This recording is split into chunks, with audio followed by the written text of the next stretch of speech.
Baik, ada fakta yang lain. Saya juga menyampaikan bahwa di halaman bit.ly Kacau Situng itu berkembang terus. Terakhir sudah ditemukan sekitar 9.000 kecurangan. Itu ditemukan oleh robot, bukan laporan masyarakat. Jadi robot program yang dibuat oleh teman-teman IT itu sudah menemukan sekitar 7.900 lebih. Sekarang terus berkembang, setiap hari berkembang. Dan makin mereka mengubah-ubah, makin ketahuan nanti. Alhamdulillah kami inisiatif sejak Selasa sore, saya dan Bang Abi dengan teman-teman alumni perguruan tinggi bersepakat untuk membuat robot yang bisa memotret halaman KPU dari menit ke menit. Jadi saya hanya memerlukan 50 sampai 100 laptop untuk mengetahui sebuah TPS ini dipermainkan apa tidak angkanya. Jadi saya mungkin ada KPU atau perwakilan yang hadir di sini, tolong jangan dimainkan lagi. Jangan yang sudah curang dibenerin, kemudian diubah lagi, dilaporkan di sini dibenerin, tapi nanti curangnya dipindah ke yang lain.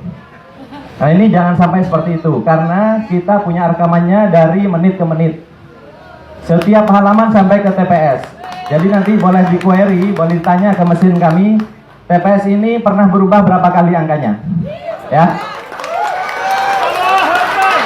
Jadi dan sistem ini kami tidak menghabiskan 24 triliun. Ya. Jadi sistem saya hanya perlu menyewa laptop 700.000 kali 100 laptop. Cuma 70 juta. Saya hanya memerintahkan staf saya 2 hari membuat aplikasinya. Saya kemudian hosting di bukan hosting ya, menyewa server hanya $80 sebulan. Hanya 1 juta saja.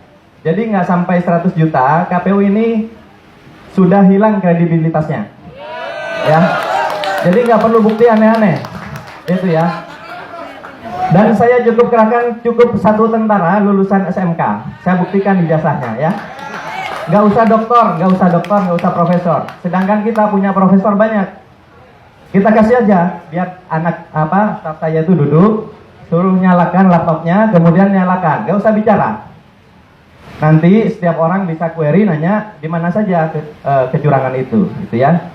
Itu fakta-fakta yang harus kita lawan, gitu ya. Karena kejanggalan ini terlalu banyak. Kalau salah entry, Bapak Ibu sekalian beli tiket, salah entry nomor KTP saja tidak bisa masuk ya. Nama Bapak ditukar, ditaruh di nomor KTP. Nomor KTP-nya di nama Bapak atau nama Ibu ya. Kira-kira bisa pesan tiket atau tidak? Baik. Kalau Bapak Ibu transfer uang dari handphone Bapak Ibu sekalian, berapa kali memasukkan PIN? Minimal 2 kali, gitu ya. Ada yang harus membaca token dulu, ada yang terima SMS dulu, ada juga yang hanya password dan konfirmasi PIN ya di awal pada saat membuka. Tapi apakah di sistem KPU itu terjadi? Dengan gejala seperti sekarang terlihat, dipastikan itu tidak ada. Padahal itu adalah standar keamanan yang standar sekali, yang paling rendah.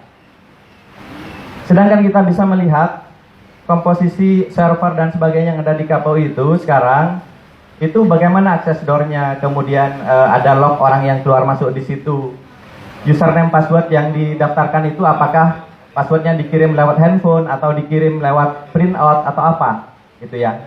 Apakah ketika terima password harus langsung diubah setelah login pertama kali? Nah itu kan harus diperiksa semua. Oleh karena itu kami mengusulkan dengan kejadian yang sangat janggal ini, selain IT audit KPU secara teknologi, tapi kita juga perlu mengaudit orang-orangnya. Ya. Jadi dalam IT audit itu selain servernya, programnya, itu juga orangnya. Apakah betul sidik jari mereka didaftarkan misalnya untuk masuk ke ruang server? Dan server itu, mohon maaf, apakah betul ada di situ? Kemudian untuk masuk harus pakai VPN. Saya kok tidak yakin. Itu ya. Kemudian sekarang dari KPUD itu yang menginput data, saluran VPN-nya seperti apa. Kok rasanya nggak pakai VPN, sehingga semua jenis laptop, semua jenis komputer, bahkan mungkin handphone itu bisa mengakses situng KPU. Itu tidak boleh. Pertama, rawan untuk down ya. Yang kedua, rawan dimasuki oleh intruder. Yang ketiga, ya sudah, saya yang paling curiga, yang ketiga adalah social engineering. Jadi password-password itu memang sembarangan dikasih atau dikasih ke orang-orang tertentu yang mengamati angka-angka yang gampang dimanipulasi. Misalnya 11, jadi 111. Dia nggak nginput misalnya 211, dia bikin 111. Karena nanti bisa bilang keyboardnya rusak Pak gitu.